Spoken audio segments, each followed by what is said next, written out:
मिट्ठू तोते ने अपनी पसंद की शादी की थी। उनकी शादी को 2 साल हो गए थे और उनकी कोई भी औलाद नहीं थी। और मिट्ठू तोती की सास उसे ताने ही देती रहती। प्यारे मिट्ठू, मैंने तुमको बोला भी था कि इस मनुष्य के साथ मत शादी कर तू।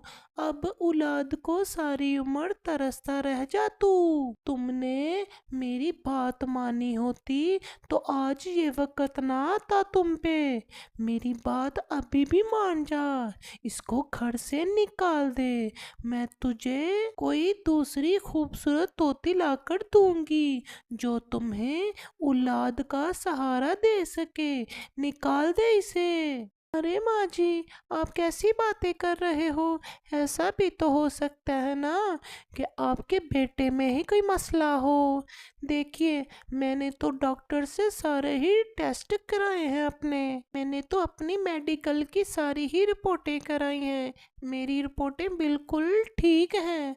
लेकिन आपका बेटा ही है जो अपने टेस्ट कराने से शर्माता है। जितना आप सोचती रहती हो ना मुझे घर से निकालने की, इतना ध्यान आप अपने बेटे पे दें तो हमारे घर में भी कोई औलाद हो जाए। आप जानो और आपका बेटा। ये कहकर मिट्ठू तोती गुस्से से वहां से चली जाती है। अरे माँ, सुबह सुबह ये सब बहस करनी जरूरी थी क्या? मैं भी चाहती हूँ कि कोई मुझे दादू कह के बुलाए, समझे तुम? अरे माँ, एक बात की तो मुझे समझ ही नहीं आती। तुम मिट्ठी तोती के इतने खिलाफ क्यों हो? आखिर क्या बिगाड़ा है तुमने जो हर वक्त तुम उसे ताने ही देती रहती हो? देखो, मैं तुम्हें एक हकीकत बताना चाहता हूँ। मसला मिट्टी में नहीं, मसला सब मुझ में है। मैं बाप नहीं बन सकता, सुन लो तुम, समझी? इसीलिए आइंदा एक बात याद रखना कि मिट्टी को कोई भी ताना मत देना तुम, प्लीज। ये कहकर मिट्ठू तोता जंगल की तरफ चले जाता है। जंगल में मिट्ठू तोते को उसके दोस्त मिलते हैं। तू क्या बात है, तुम इतने परेशान क्यों हो? लगता है सुबह सुबह भाभी ने कुछ ज्यादा ही कर दी। कौवा बोलता है, अरे देखो, शादीशुदा मर्द की इतनी तो होती ही रहती है, इसीलिए परेशान मत हो तुम। अरे कालू, इसको क्या हुआ? लगता है कोई मामला सीरियस है। हाँ, चील, ये तो आज हंसने का नाम ही नहीं ले रहा। इसने तो कैसे मुंह सुजाया हुआ है। अरे मिठू, क्या बात है? हमें भी कुछ बता यार, हम तो तेरे दोस्त हैं ना। क्या मालूम कि उस बात का हल हमारे पास हो। अरे क्या बताऊं यार, जिंदगी में तो सुकून नाम की कोई चीज़ ही नहीं। घर में रोज़ाना लड़ाई होती रहती है। माँ मेरी बीवी को ताने देती रहती है। हालांकि माँ को मालूम है कि मसला मेरी बीवी में नहीं, मसला मुझ में है। लेकिन मैं क्या करूं यार, मुझे तो कुछ समझ नहीं आ रहा। माँ के झगड़े को और बीवी के झगड़े को ख़त्म करने के लिए मुझे औलाद की बहुत ही ज़रूरत है। अगर मैं ज़िंदगी में सुकून चाहता हूँ ना, तो मुझे औलाद करनी होगी। ये सुनकर कालू कौवा कहता है, मिठू तोते, बस इतनी सी बात। देख, मेरा एक जानने वाला हकीम है और वो बहुत पहुंचा हुआ है।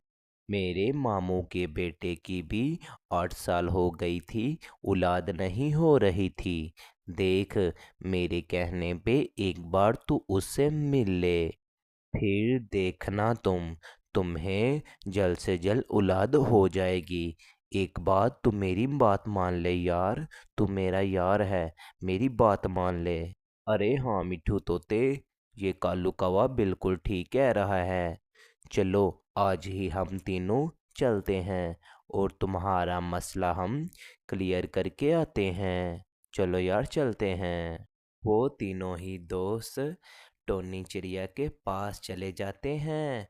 टोनी चिड़िया बहुत ही पक्षियों का इलाज कर चुकी थी। ते हैं और जाकर कहते हैं, अरे टोनी बहन, ये हमारा दोस्त है और ये बाप नहीं बन सकता। ये शर्मा के कुछ भी नहीं बोल पा रहा। इसका कोई ऐसा इलाज करें कि ये बाप बन जाए। ये देखिए कालू भाई, दुनिया में कोई भी ऐसा इलाज नहीं जिसका कोई हल ना हो। देखिए, मैं आपको कोई दवा देती हूँ और वो दवा मिठू तोते ने 1 हफ्ता खानी होगी। 1 हफ्ते के बाद इसके घर में खुशखबरी आ जाएगी। फिर टोनी चिड़िया मिट्ठू तोते को वो दवा देती है और वो सारे तीनों दोस्त अपने अपने घर पे चले जाते हैं। मिट्ठू तोता 1 हफ्ता लगातार वो दवा खाता है।